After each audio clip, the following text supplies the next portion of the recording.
బోధి ప్రేక్షకులకు నమస్సులు. శ్రీ చిమ్మపూడి శ్రీరామూర్తి గారు రచించిన విమర్శ ఎలా ఉండాలి అన్న అంశం గురించి మనం మాట్లాడుకుందాం. ప్రపంచంలో సలహాలు ఇవ్వడం కంటే విమర్శించడం చాలా తేలిక అన్నాడు ఫ్రెంచ్ కవి. సలహా ఇవ్వాలంటే ఎదుట ఓ మనిషి ఉండాలి, విమర్శించడానికి ఎదుట ఎవరు ఉండనక్కర్లేదు. నేటి సమాజంలో సమయం సందర్భం లేకుండా విమర్శలు విపరీతమైపోయాయి. ఒక కావ్యాన్నో కవితనో లేదా ఏదైనా ప్రణాళికనో అంశాన్ని విశ్లేషించే వారికి ఆ కవి లేదా ఆవిష్కర్త కన్నా ఎక్కువ విషయ పరిజ్ఞానం ఉండాలి. తార్కికంగా నిష్పక్షపాతంగా అర్థవంతంగా చేసే విమర్శలు మనోవికాసానికి ప్రావీణ్యాన్ని మరింత మెరుగుపరుచుకోవడానికి ఉపయోగపడతాయి.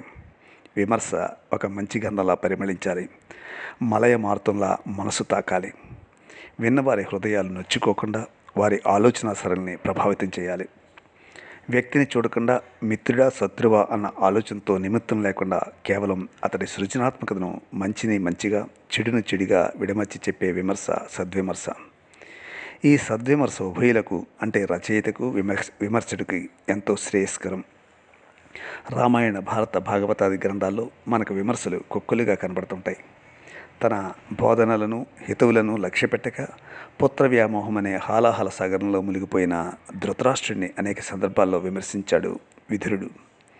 మరిగే నీటిలో మన ప్రతిబింబం కనబడినట్లుగానే అతి వ్యామోహంలోనూ అత్యంత ఆగ్రహంతోనూ రగిలిపోయే వారికి విమర్శలు హితబోధలు చెవికెక్కు. మిడిమిడి జ్ఞానం కలవాళ్ళు, సహనం లేనివాళ్ళు, విచక్షణ తెలియని వాళ్ళు తమ దోషాలను ఇతరులకు ఎత్తి చూపినప్పుడు అసలు సహించరు. తాము పట్టిన కుందేటికి మూడే కాళ్ళు అన్న మొండివాదనకు సిద్ధపడతారు.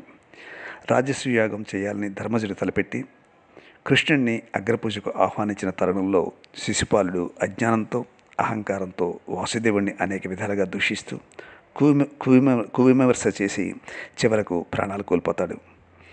రావణుడు తన అకృత్యాలను విమర్శించిన మండోదరిని విభీషణుని లెక్క చేయడు. సత్యభామ పలుమార్లు సవతులను నిందించి విమర్శించి తగిన దుష్ఫలితం పొందింది. విమర్శ గురించి విశ్లేషిస్తూ స్వామి వివేకానంద మనల్ని బలవంతులుగా చేసే ప్రతి ఆశయాన్ని స్వీకరించాలి, బలహీనపరిచే ప్రతి ఆలోచనను తిరస్కరించాలి అంటారు.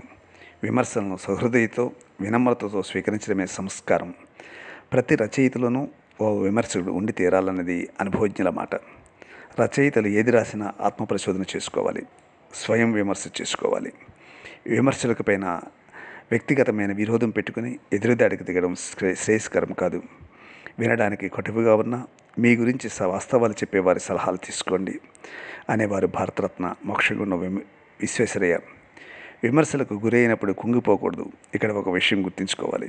అదే పనిగా ఇతరులోని ప్రతి అంశాన్ని ప్రతి లోపాన్ని ఎత్తి చూపడమే వృత్తిగా పెట్టుకునేవాడు తనను తాను ఉద్ధరించుకోలేడు. పొరపాట్లను ఎత్తి చూపేవారు సరిదిద్దుకునే సూచనలు కూడా ఇవ్వడం సమంజసం.